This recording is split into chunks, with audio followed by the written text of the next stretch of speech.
Told my coworker I didn't work on weekend because I had a DCK appointment. I have a senior coworker who's not my boss, in her early 60s, but she acts like she is because she has the most experience.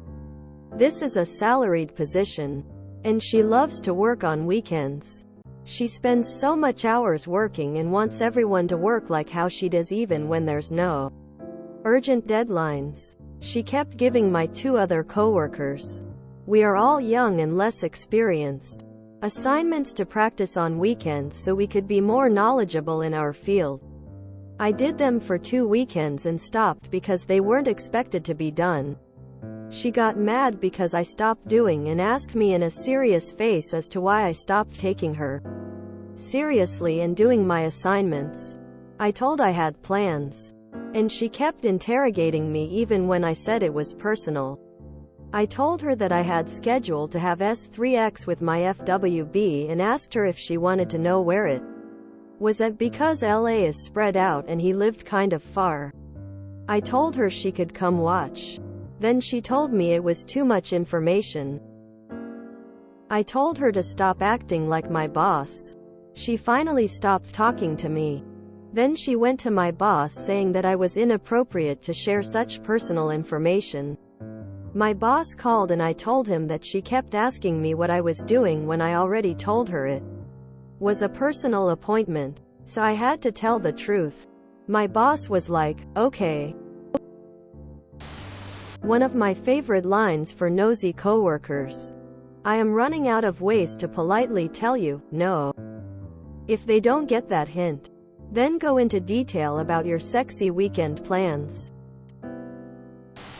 Senior coworker who's not my boss. She kept giving my two other coworkers, we are all young and less experienced, assignments to practice on weekends so we could be more knowledgeable in our field.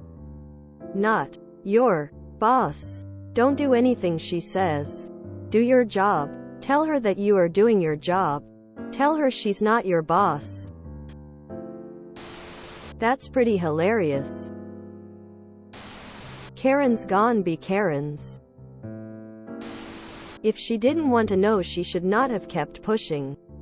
I love that your boss didn't take any action against you and just said okay. Dumb Karen. Don't keep prying for answers if you're not prepared for the answer. Boomers gotta boom. Oh, I hate colleagues like this. I channel my inner Cheryl Tunt from Archer. You're not my supervisor. The Venn diagrams between them and the ones who snitch at work as well as usually a full circle. So you guys hiring? Asking for a friend. I have called in maybe a total of 10 times in 20 plus years. 4 of those days was a nasty case of the flu. I had 2 minor surgeries. And 3 days were when my house was destroyed in a natural disaster. That seems reasonable. I was a company man for the longest time, and all it got me was screwed over. When I was 16, I had to call in because I had rapid onset food poisoning while at work. I had camped out in the bathroom for about 45 minutes wondering if there was a portal to another dimension in my digestive system. I hit a point where I felt fluish. My hips and legs hurt, and I was close to calling an ambulance. Someone kept pounding on the door to the bathroom. Single-stall unisex bathroom for the whole place. I got a short break from explosions of acidic mud, and I booked it to my car so I could drive home. I sort of yelled out, emergency. I need to go now, on my way by my boss. My boss started calling my Nokia brick cell phone over and over. I made it home without obliterating my car. Somehow, I got in and spent the next 3 hours on the toilet. I don't know how many missed calls I had since that phone was 1 transistor away from a stone. Anyways, but I finally answered it when my boss called again. He started threatening me and saying that deserting a shift is a fireable offense. I explained I had food poisoning and he said, so, you deal with an upset stomach for a few hours. It's not that hard. I had enough.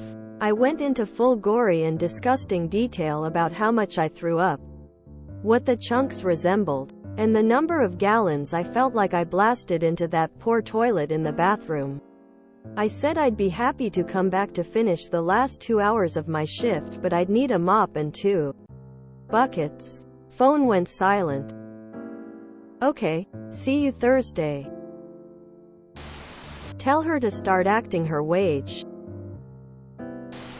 She's just empty inside, sexually and emotionally. If work is your identity, you're already too far gone. Sometimes people gotta know the raw details, and even that means pissing them off further, so be it. When I read the title, I thought it was a guy that had to go to the doctor for something. Now I'm wondering if my partner calls them DCK appointments, thinking face rolling on the floor laughing, rolling on the floor laughing. I had a coworker try to act like a supervisor and I just ignored her. Hands clapping. Play stupid games, win stupid prizes. Username checks out tears of joy, tears of joy, tears of joy. Privileged idiots thinking they have the right to know everything. Just because. Reasons. I detest well-off boomers so much. I'm getting a penis reduction surgery 'cause it's too goddamn big for mortal women. How much do you want to bet that her practice assignments are actually things she has to do but don't feel like doing it? If you enjoyed this video, please check out our playlists full of similar content. Epicaricast is like doom scrolling for your ears. Please like, share, and subscribe.